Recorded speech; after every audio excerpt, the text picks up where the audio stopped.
Bon, salut les gars, on se retrouve pour donc une nouvelle vidéo. Bonsoir. Donc ça va Rémi? Ça va. On est là. Sortez. Donc là aujourd'hui ce qu'on va faire c'est l'entretien de la Civic. Donc pardon, excuse-moi. On va faire distribution aujourd'hui, donc on va essayer de vous faire des explications, une sorte de petit tutoriel. On va commencer par la lever, la mettre sur chandelle. Et après on commencera par quoi Rémi? Les roues, tout ce qui va gêner pour la distri. Donc déjà il va y avoir toutes les courroies enlevées. Donc, Ouais. La courroie du compresseur de clim, de la direction assistée, de l'alternateur. Il va falloir enlever le support moteur pour accéder à la distri. Le cache-culbuteur pour enlever les plastiques de protection de la distribution. Et il va falloir vidanger le circuit de refroidissement surtout. Et ça va être le plus chiant. Le plus dégueulasse surtout.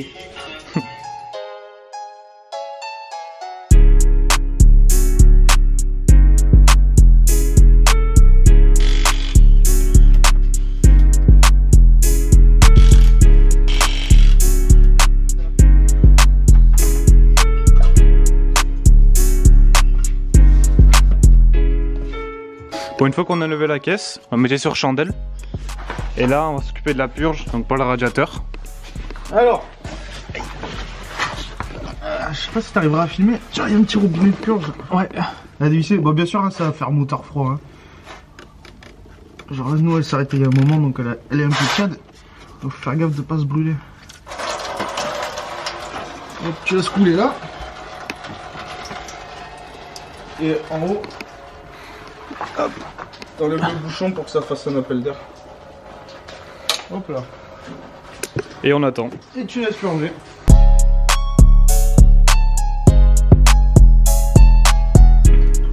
Bon alors là on va démonter le cache-culbuteur.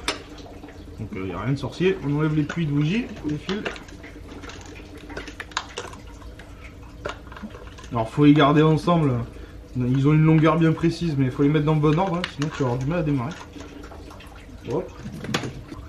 On va démonter le tuyau du renifleur.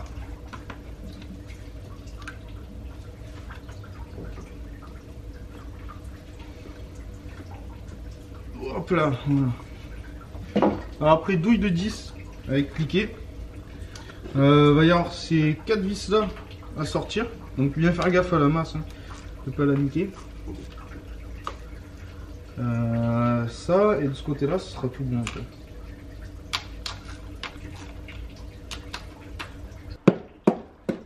Hop là.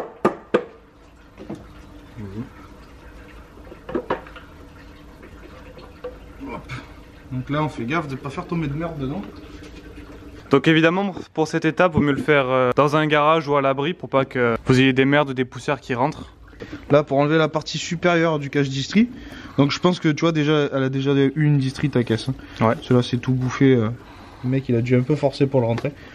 Donc il y a cette vis de 10 là.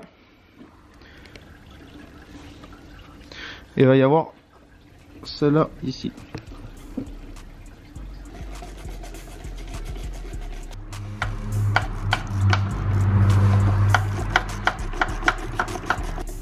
Donc là il y a un petit cran en plastique à faire sauter.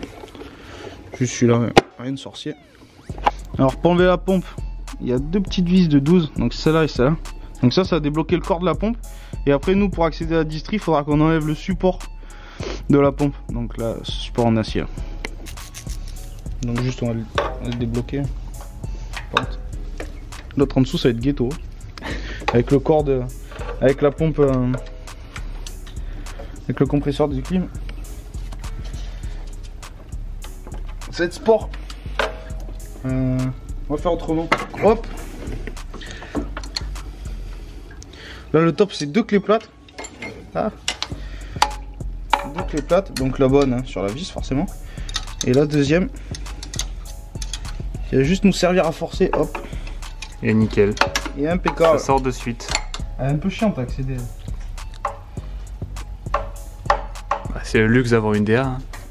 Donc là, l'avantage, si on fait péter maintenant, c'est qu'on va pouvoir enlever la courroie. Alors en dévissant, elle, c'est la vis de réglage. En la vissant ou pas, ça fait monter la pompe qui va tendre ou pas la courroie, courroie accessoire là qu'il y a là.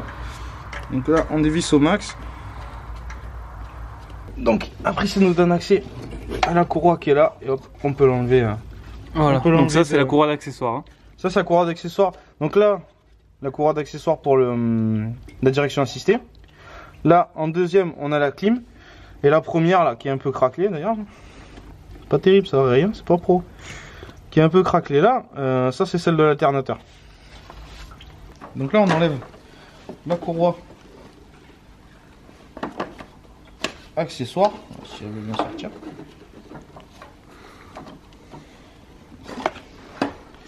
Et on va de suite la marquer avec un petit coup de blanco pour se souvenir que c'est bien celle de DA. On va pas écrire sur les écritures déjà. Écrit sur l'extérieur, hein, pas l'intérieur. Hop. C'est par sécurité bien sûr. DA. Ouais, c'est même pas une histoire de sécurité. C'est juste comme ça au remontage on se fait pas chier à aller chercher pendant 100 ans. Hop là. Là la pompe est libre. Et elle ne fait plus chier pour enlever le cache. Hop là. Donc là, on a déjà la courroie de distri. Ouais, elle était. Elle commence à marquer les traits là. Donc, tu vois, elle a déjà été changée. Le mec il avait fait les calages. Il avait fait les calages. D'ailleurs, c'est pas censé être aligné ça et ça? Non, non, pas forcément. Là, ça va être aligné. La première fois que tu fais ton repère, elle va être alignée. Comme ça, tu reposes ta courroie exactement comme ça. Mais t'as une démultiplication entre le bas et le haut. Donc, tu retomberas. Peut-être une fois sur 1000. C'est un rapport à calculer. Mais tu retomberas pas direct dessus. Trait pour trait là-haut. On le repose, on le serre pas. C'est juste pour éviter que la poussière ou quoi elle tombe dedans. On en avait besoin de l'enlever parce que le cache en plastique il rentre tout juste là-dedans. De ce côté-là, on est bon. On a décalé la pompe là. Elle va plus trop nous faire chier. Maintenant, ce qu'il va falloir faire, et ça c'est un cancer à faire, c'est enlever ce support là. Donc on va pas avoir le choix d'enlever le support moteur. Mais lui est lié au support moteur. Donc il va falloir qu'on démonte lui. Une vis là. La grosse. Ouais. Quoi que tu me diras, attends, on peut peut-être faire autrement. Mais peut-être que le plus pratique c'est juste de le dévisser là. Et de faire péter le support moteur. Et l'acier et le bout d'acier qui dépasse du moteur. Je sais qu'il y a deux vis en dessous. Pour le sortir lui complet. Et là on pourra mettre ou enlever la courroie de distri.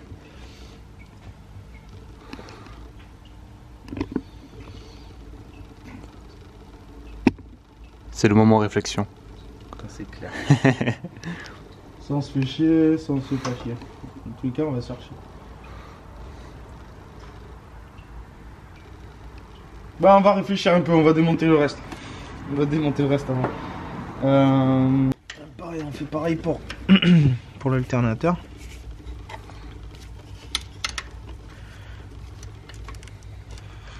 Le câble d'accélérateur veut bien me laisser passer. Ingénieux ce Rémi. Oh, pareil, là l'alternateur il y a le réglage. Donc ça c'est la vis de réglage que je suis en train de dévisser. Je sais pas trop si on voit mais... Attends. Comme la lumière. Tu vois, là c'est la vis de réglage. Elle te permet juste d'avoir un battement sur l'alternateur qui puisse faire comme ça ou comme ça, tu vois. D'accord. Qui puisse partir en avant, en arrière. Au plus tu vas l'amener vers le conducteur, au plus il va tendre la courroie.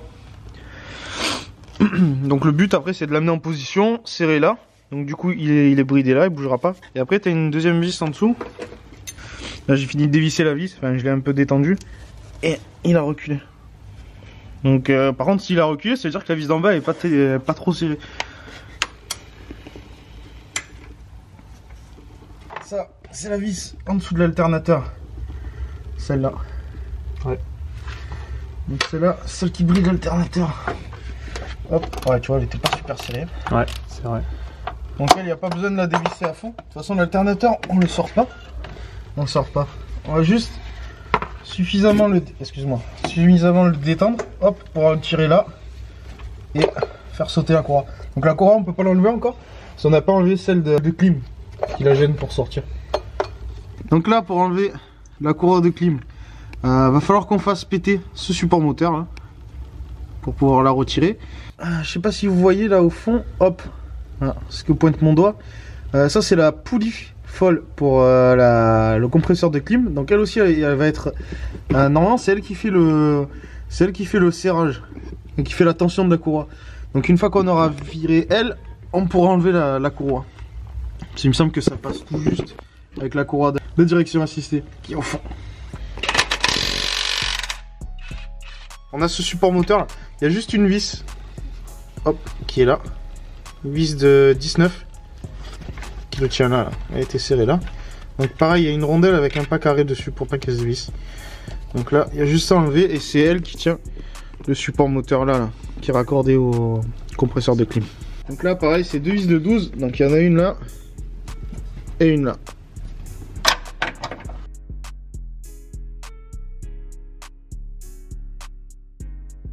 Donc ouais, là vous en faites pas, bah à part s'il est mort comme celui-là, parce que lui il est quand même bien fatigué. Donc normalement je vais réussir à le sortir comme ça, mais normalement vous pouvez pas le sortir. Ce sera quand on enlèvera le support moteur là-haut, on fera légèrement descendre le moteur pour pouvoir échapper ça, là, pour pouvoir y avoir accès. Bon là il est tellement flingué le support moteur que... Ouais. Je sais pas si tu arriveras à filmer, tu vois il est tout craqué. Il est un peu fatigué. Ouais, il est plus rigide. J'en ai un rechange, on change. Donc, après ça, une fois que c'est fait, qu'est-ce qu'on fait? On va aller chercher la poulie folle qui sert aussi à tendre la courroie de clim. Alors attends, je reviens, je cherche les outils. On va aller essayer de choper ça. Pareil, hein, à la clé plate. Hop.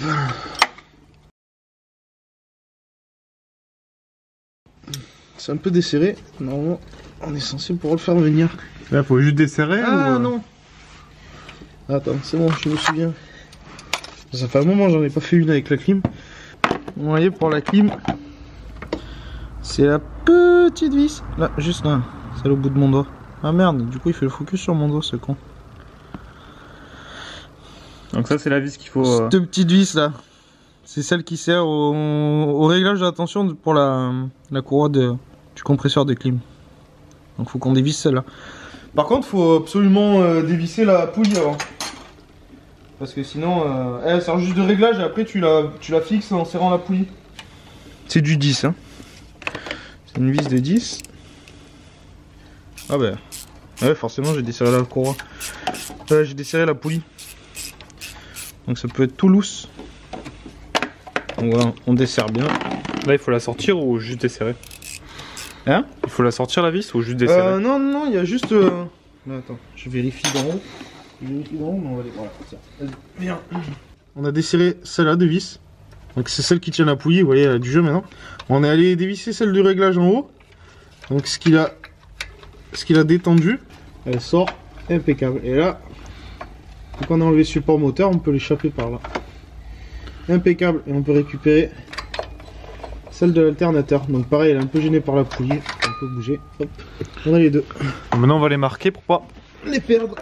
Là on va mettre un cric. Alors je mets un bout de bois un peu long. Comme ça, tout le moteur. Parce que là on va le mettre sur le carter d'huile. Si je le mets comme ça là-dessus, là, je vais le marquer là. Voire même je vais peut-être avec le poids, ou si on force ou si on bouge, je vais peut-être enfoncer le carter d'huile juste sur cette zone. Mettre des petites planchettes là, déjà pour rehausser. Comme ça nous fait pas trop sur le cric. Mais comme ça moi ça porte sur toute la longueur. Sur une bonne partie du carter d'huile. Et on évite de l'enfoncer. Pareil, hein, je me prends pas au niveau du bouchon parce que sinon après si on le déforme ça va nous amener des fuites. Et vu que là c'est juste pour supporter le bloc, juste à la main je pompe. Juste le mettre un poil en contrainte. Comme ça ça force pas sur les vis. Hein. Donc là ouais, on va pouvoir... Ah, ça va être trop lourd. On va pouvoir s'énerver sur eux. Alors ouais, comme tu dis, le plus chiant ça va être ça. Le plus chiant ça va être cette vis. Cette vis qui tient le support moteur là en travers, hein, sur le longeron de la caisse. Tu vois, il y a le réservoir, il y a le corps de la pompe et tout qui va faire chier pour la sortir. Surtout qu'elle est assez longue, elle fait cette longueur là. Alors, donc là j'ai bien le catalogue on t'a précise. Là j'ai bien sorti la vis. Presque elle sort à la main, mais bon, le support moteur il va faire un peu chier. Donc tu vas juste soulever un peu ça. Et après, juste avec mon pied de biche, je tire la vis. Alors on peut faire avec un tournevis ou pas. L'avantage du pied de biche, c'est que ça fait un bras de levier. Et ça sort bien. Hop là. Impeccable. Donc là lui est libéré. Donc tu vois, le fait de l'avoir calé à la main, le support moteur, avec le cric, de l'avoir juste mis en contrainte, la vis elle n'a pas été chiante à sortir. Parce que si on le lève trop, toute la contrainte se fait sur la vis et du coup à dévisser, à sortir, elle est super chiante. Et si on le serre pas assez, dès qu'on va enlever la vis, hop, le support moteur il va tomber de quelques millimètres. Et pareil, ça va être chiant à sortir ou quoi. Là il est sorti vraiment nickel. Ouais, il est bien sorti là. Hop, maintenant on va sortir ces deux vis là. Donc là pareil, ça va être avec la douille de 17 longues.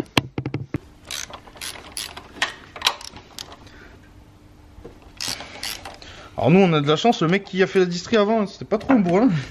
C'était plutôt un tendre. Du coup c'est pas serré à mort. C'est vrai que ça peut arriver que ça soit serré vraiment fort tout ça. Alors pareil, hein, faites gaffe de pas perdre trop, de pas perdre les vis. Le problème c'est que les japonais c'est souvent en pas fin. Ce sera pas du pas métrique. On fait déjà pas mal de place. Hein. L'avantage, enfin ce qu'il faut faire quand on fait ce genre d'opération, ça c'est quand même assez minutieux une distribution. C'est déjà se faire bien de place pour voir comme il faut et pas trop se faire chier. Et après on peut faire dans la galère en enlevant le minimum. Mais le seul problème c'est qu'on va se faire chier et on risque de louper ou d'abîmer des choses à travailler dans des tout petits endroits. C'est sûr qu'une distribution c'est genre super important quoi. Bah encore sur cela ça va. Il y a pas mal de moteurs du catalogue Honda, en tout cas dans ces années-là, qui sont non interfonciels. Donc si tu casses la distri, tu risques pas grand-chose. Tu t'en remets une et tu repars. Mais sur des françaises, Renault, Peugeot ou quoi, c'est mort. Enfin c'est mort. Ça engagera beaucoup plus de frais que juste remettre une courroie de distribution. Donc là on va enlever le support de la pompe de direction assistée, là, ce support en acier. Parce qu'il vient se repiquer là. Il vient se repiquer là avec cette vis de 12. Il vient se repiquer sur ce support moteur. Donc là forcément quand on va vouloir enlever la courroie, la vieille courroie, donc on peut la couper au pire. La vieille courroie, une fois qu'on a fait notre calage, on peut la couper. Mais ce problème c'est pour mettre la nouvelle, on va l'avoir dans l'os. Faut qu'on fasse un jour là. Soit on enlève ce support, vous voyez il est tenu là par une vis de 12. Soit on enlève ce support qui tient par deux vis. Qui tient par deux vis en dessous. Sous le plastique c'est ça? Sous le plastique, ouais. Sous le cache en plastique là. Soit on enlève que lui et lui reste en place, mais nous on va tout enlever. On va garder sûrement celui-là en place et on va enlever lui, comme ça on aura bien la place de mettre la courroie, de vérifier la tension. Il y a la vis de 12 là, voilà. Il y a celle-là ici, ouais. Après il y en a une au fond. Ouais, j'essaie de la montrer avec votre doigt, avec mon doigt. Tu vas voir celle-là. Et il y en a une autre un peu planquée derrière le cache. Vous voyez, c'est cette petite vis là, elle est un peu planquée.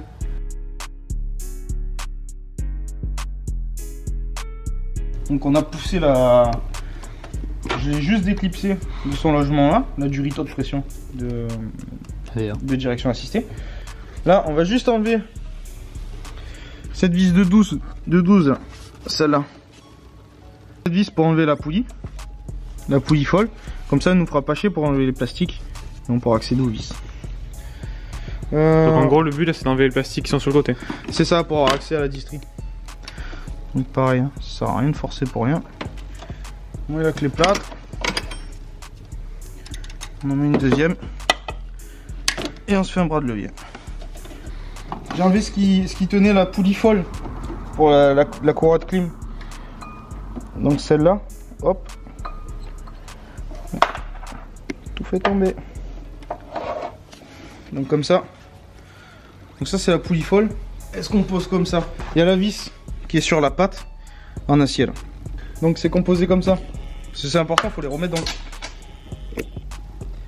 On va sortir l'aimant. Oui. Parce que elle est allée se foutre dans le ventilateur. Hop. Travail de précision. Un voilà. Chirurgien. Tu fais médecine toi non? Oui. Il y a la vis, la patte, ce petit ergot qui rentre dans le roulement. Et après, rondelle, gros. Il y en a une autre un peu en dessous. J'avais pas bien vu. Il y en a une autre qui tient la patte un peu en dessous. Donc on va démonter les deux.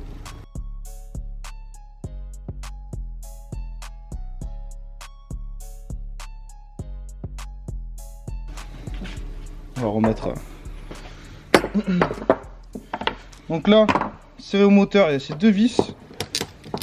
Hop, là c'est la vis de réglage qu'on a desserrée tout à l'heure pour enlever la courroie. Cette bague, la poulie sur le roulement, la rondelle et hop, l'écrou pour serrer. Donc ça, remontez à chaque fois au maximum que vous pouvez, comme ça vous perdez pas les assemblages. Il n'y a pas de risque de ce côté là. Bon là c'est le moment tragique là c'est le moment tragique. Et on va démonter la poulie de Villebrequin. Ah, donc ça rappelle des souvenirs ça. Cette petite vis là. Donc c'est une horreur à faire, c'est une horreur avec le temps. Donc là on a peut-être un peu de chance parce que la courroie d'Istrie a été faite pas forcément super longtemps. Donc peut-être que le mec a bien forcé pour nous et l'a pas trop resserré. Mais ça c'est une infamie à faire, hein. C'est une horreur. Les 3/4 du temps c'est grippé que ça ne peut plus. À la péteuse ça vient super mal. J'ai déjà des potes qui ont été bloqués à la péteuse poids lourd à pas réussir à la sortir. Donc à chaque fois c'est bras de levier de 20 mètres, ouais. Faut tenir le moteur, enfin c'est une horreur. Donc là on va essayer la péteuse déjà. Et avec un peu de chance ça vient. Moi ça me rappelle surtout deux poulies en particulier. Ouais, faut que tu mettes la photo. Ouais. On va vous montrer une photo. On a fait un bras de levier les gars. Et aussi celle de la S13 sur le CA18. Oui, quand vous avancez la voiture et tout. Bon, et c'est un péteuse AliExpress. Donc c'est du 17. Péteuse, utilisez une douille directe. Hein. Avec des rallonges ou quoi, vous perdez du couple et ça sert à rien du tout. Vous perdez l'impact.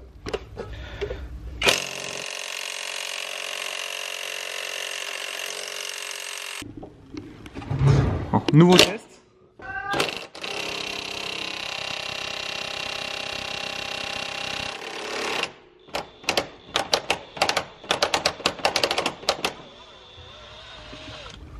Impeccable. Et venu. Nickel. Impeccable. On va déjà la précaler. Donc là bon, elle, on sait qu'elle vient. Je l'ai pas sortie en entier, du coup il y a encore la clavette. Pour le calage d'Istrie. Donc, dans un premier temps, alors ce que je cherche à aligner, vous voyez, là les trois repères, les trois premiers repères qu'on voit là, et le trait rouge au milieu, ça c'est les repères d'allumage. Et celui-là, là, hop, je l'ai dépassé. Celui-là de repère, quand il est aligné avec la flèche d'en haut, comme il est là, ça c'est le point mort haut du Villebrequin. Après, pour vérifier, au niveau de l'arbre à cam, alors, il y a deux manières sur... il y en a même trois. Il y a deux manières en tout cas sur les D15 et sur les D16. Donc sur les D15, D15 et D16, dans les deux cas, on va avoir le up. Il faut qu'il soit sur la partie haute du moteur. Le up en haut. Alors sur les D15, on va avoir les deux traits qui sont là. Qui doivent être alignés au plan du joint cache-culbuteur. Donc celui-là, celui qui a tout le long. Il faut qu'il soit aligné avec. Pour le D16 Z6, on va quand même avoir le up en haut. Par contre, ça va être le trait là. Vous voyez ce petit trait qui doit être aligné à ce repère plastique. Donc ça c'est pour le calage de l'arbre à cam. Dans tous les cas, au niveau du Villebrequin, ça va être ce calage qui est là. Lui il ne changera jamais, ce sera toujours ce repère aligné. Donc faites bien gaffe, hein. Il y en a trois. Vous voyez à gauche il y en a trois, ça c'est pour l'allumage. Et celui qui est tout seul, c'est celui pour le point mort du Villebrequin.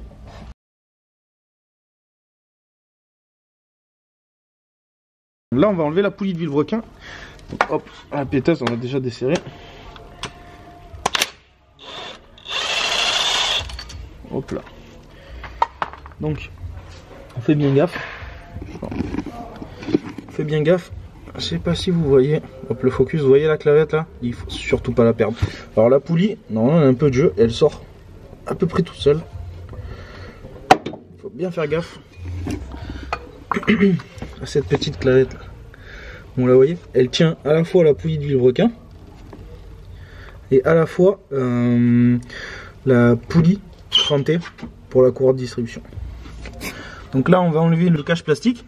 Donc il y a les deux vis en bas, je sais pas si on va voir, il y a une vis ici là une vis ici.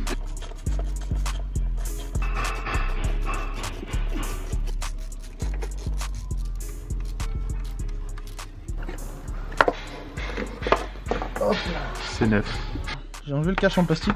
Donc bien faire gaffe, hein. Gardez ce petit joint, celui qui fait étanchéité. Pas trop le niquer, faut le garder. Donc là du coup on a accès à la poulie. Enfin au nez de vilebrequin. Ça il sert à retenir.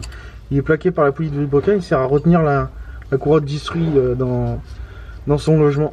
Donc faire gaffe, il y a la clavette qui est libre. Qui est juste là, donc fais gaffe, là elle est en deux parties. Donc bien sûr faire gaffe de ne pas la perdre, parce que là c'est dans l'os, un baiser. Vous voyez le repère qu'il y a sur la poulie, le trait taillé, c'est le repère de calage de distri, le point mort. On remet juste la vis comme ça. On va juste faire nos repères à nous.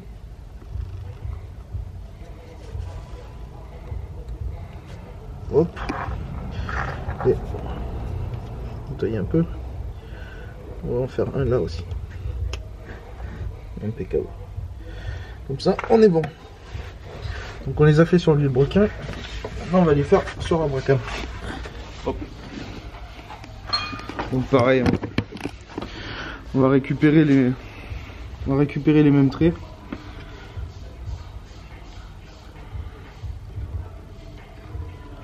Faut juste bien les repérer.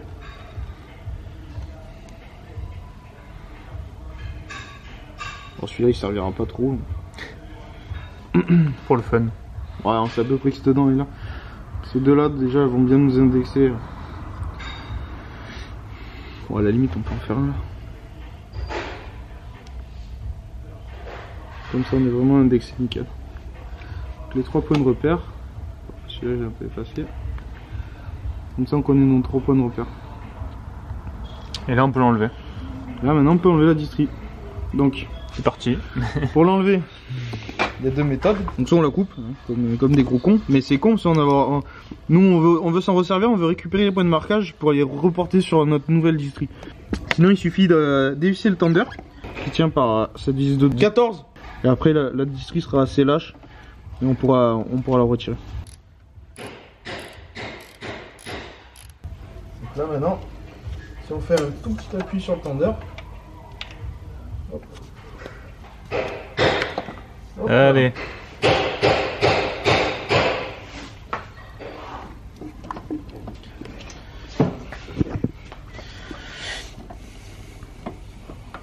Et hop, courroie de distri. Elle est là. La fameuse. Le tender, on peut l'enlever. Il est tenu là par la vis de 14. Et ce qui fait la tension, ça va être ce ressort là, qui est pris sur une pige là. Donc faut faire gaffe, hein, ils sont pas tout le temps fournis dans les kits de distri. Donc pas l'abîmer quand on le sort. Et surtout le garder parce que c'est pas tout le temps, c'est pas fourni à tous les coups. Donc là il suffit de le tirer, hop, de sortir.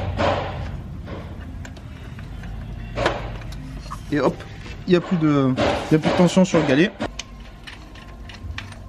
Hop là. Attends mais c'est vilebrequin ça. Oh, featuring avec vilebrequin.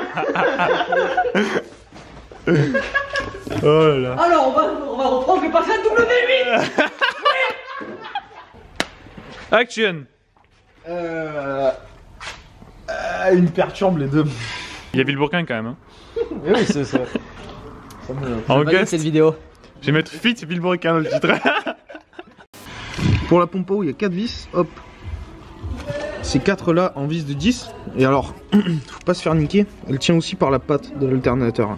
Donc faut dévisser celle de 14 qui tient la pompe à eau au bloc.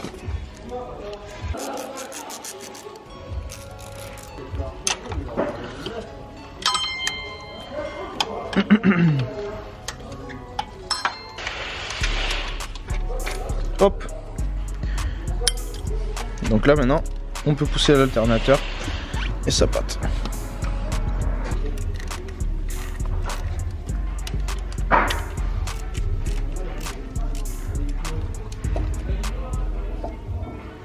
Là je déteste ça. Tu veux que je la maintienne? Non, c'est pas ça. Tu veux pas te prendre un facial là? Non, mais c'est que cette putain de vis, ça va cliquer, elle est chiante. Ah.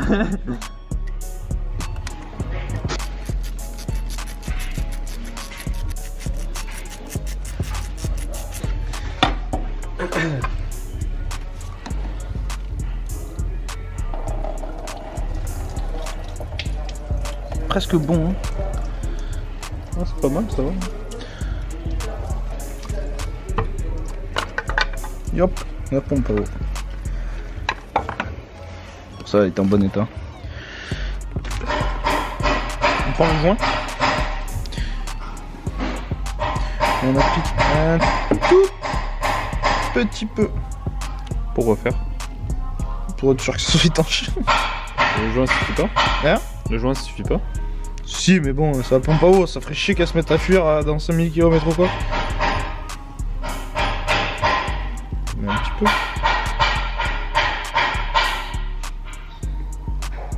Après, il y a plusieurs écoles, il y en a qui le font pas, il y en a qui le font.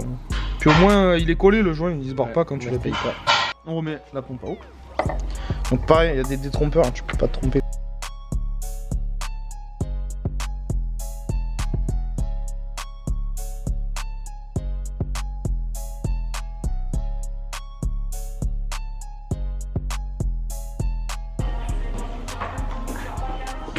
T'avais. Cette prestance. Comment se passe cette distrie? Bah écoute, ça se passe plutôt bien. Merci. Coucou. Vous êtes pas pressé, hein? Et vous? On a fini tout le CN-Block, monsieur. C'est vrai? CN-Block? Qu'est-ce qu'on a fait? On a tout CN-Block et là on va attaquer à couper l'auto bleu qui est caché derrière là. Ah. Ça dégraisse. Il passe par en dessous et tout. Dans ce d'huile qu'il y a. C'est de la merde. Qu'est-ce que tu fais, Rémi? On sait que dans 10 000 elle pète la lessive. Mais je remonte les trucs. Voilà, c'était dur.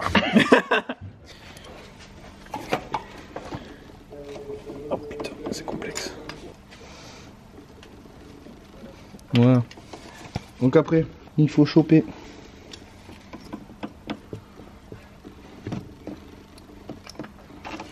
Hop.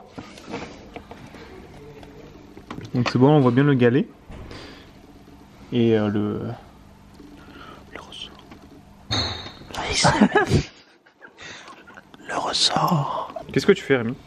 Je reporte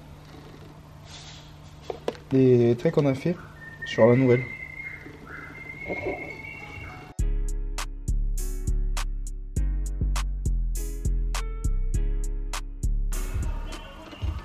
Ah non.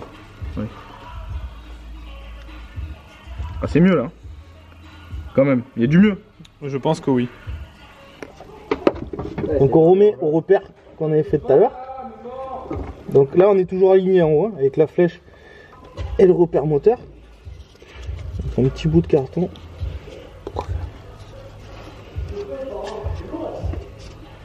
On l'a calé là, sur la distrie. Comme ça en fait on est sûr que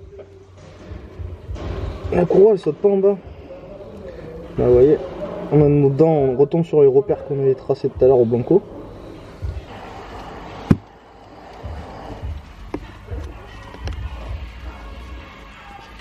On retombe sur l'Arbracam. On vient choper au mieux la pompe à eau. Et après, toute la sportivité, c'est de choper le galet tender.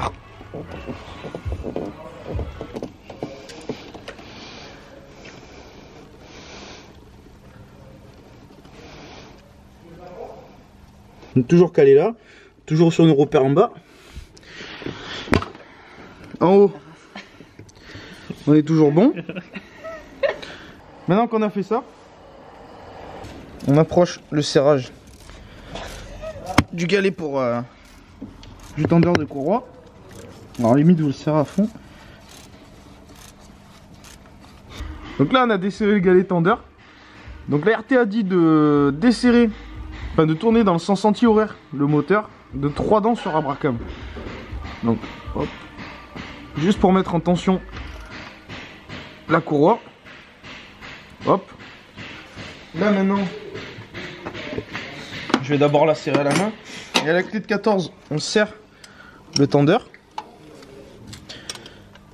Le galet tendeur, c'est 45 Nm.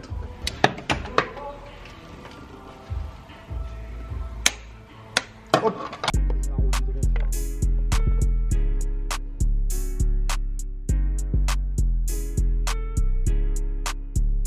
Non, j'ai juste remis la clavette. J'ai remis le cache, la clavette. Je remets la poulie.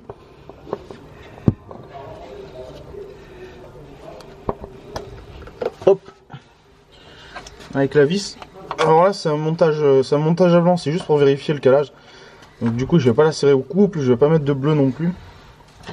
C'est juste vraiment.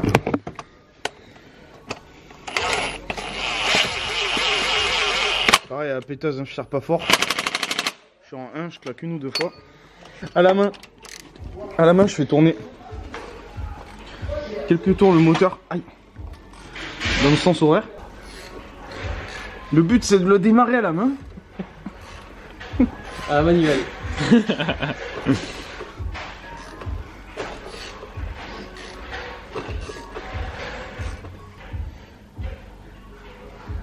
Non, là, top. Et on a à peu près ça aligné au plan de joint. Et en bas, on est sur le repère. Et pareil en haut. Mission réussie. Abonnez-vous. Abonnez-vous. Ouais, vas-y.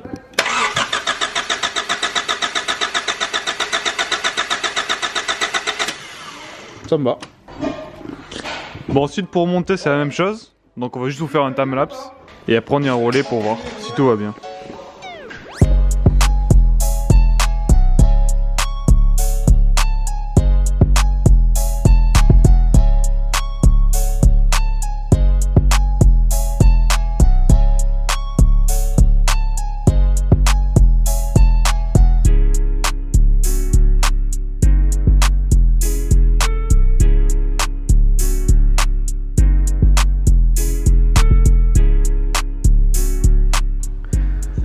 T'as la pression ou pas? Est-ce que t'as la pression?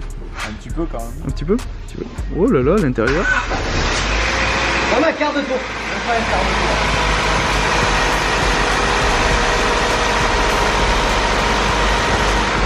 Il ronronne. Ah ouais, grave. Est-ce que tu likes? Quart de tour de tout, carrément. Bref occasion. Villebrequin, un avis? Yo, Attends. Guillaume.